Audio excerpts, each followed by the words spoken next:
আসসালামু আলাইকুম এভরিওয়ান। কি অবস্থা সবার? আশা করি সবাই ভালো আছেন।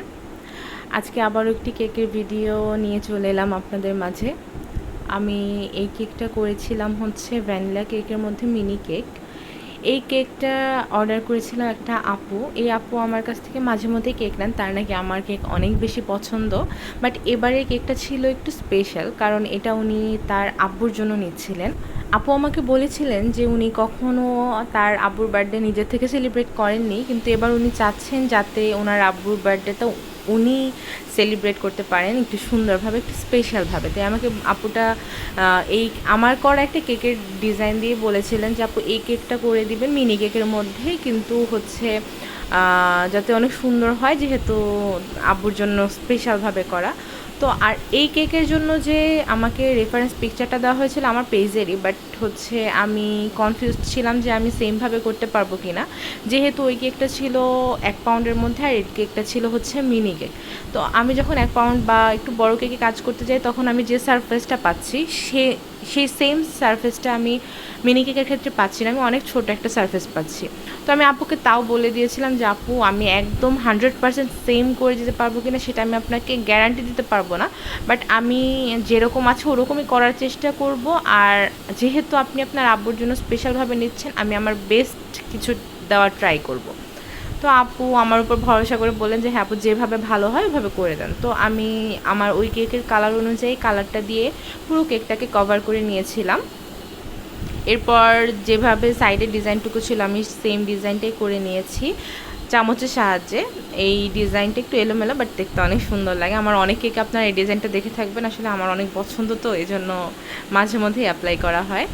তো এরপর আমি গ্রাস নজেল যেটা থাকে ওইটা দিয়ে আমি কিছুটা চকলেট কালারের ক্রিম বানিয়ে এই উপরে একটা রাউন্ড বসিয়ে নিয়েছি। এর উপরে কিছু রোজেস যাবে, তো আমি রোজেসগুলো বানিয়ে নিয়েছিলাম 2টা কালারের, যেহেতু আপু সেম কালার করে দিতে বলেছিলেন। আমার এর আগের কেকটাতেও এরকম পার্পল আর পিঙ্ক দিয়ে রোজেস করা ছিল।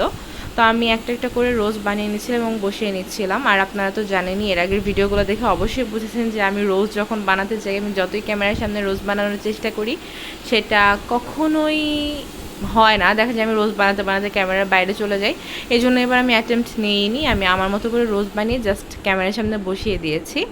তো রোজগুলো আমি চেষ্টা করি আগে থেকে বেটার করার, বাট আমার রোজগুলো খুব একটা ভালো হয় না আমি জানি, বাট হবে ইনশাল্লাহ, আস্তে আস্তে সুন্দর হবে। আমি ট্রাই করতেছি, বাকিটা দেখা যাক কী হয় আর কি।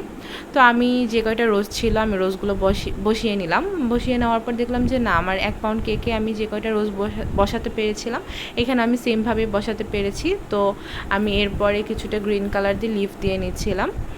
লিভগুলো দেওয়ার পরে আমি ছোট ছোট কিছু পেটালস দিয়ে নিয়েছিলাম ওই রিংয়ের উপরে, যাতে এটা দেখতে একটু সুন্দর লাগে। এই সেমভাবে আমার আগের কেকটাতেও ছিল, তাই আমি কিছু পেটালস দিয়ে তার মধ্যে কিছু পাতা দিয়ে নিচ্ছিলাম।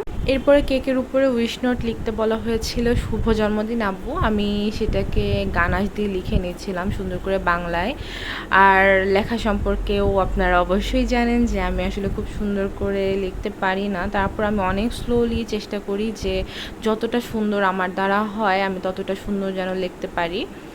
তারপর আমি লেখাটা কমপ্লিট করে নিলাম। লেখাটা কমপ্লিট করে মোটামুটি সুন্দরই লাগতেছিল, খুব বেশি খারাপ লাগতেছিল না। আপনারা দেখলেই বুঝবেন যে দেখতে মোটামুটি ভালোই লাগতেছিল। এরপর আমি কিছু পার্স বসিয়ে নিয়েছি, মাঝখানে কিছু অংশ ভিডিওর কাট হয়ে গিয়েছে। তো আমি কিছু পার্স সুন্দর করে বসিয়ে নিয়েছিলাম যেভাবে আমার আগের কেকটাতে ছিল। আর এই তো আমার ডেকোরেশন শেষ, এই হচ্ছে আমার কেকটার ফাইনাল লুক। দেখেন বাইরের আলোতে কত বেশি সুন্দর লাগছে। আপনাদের কাছে কেমন লাগলো জানাবেন। Thank you so much.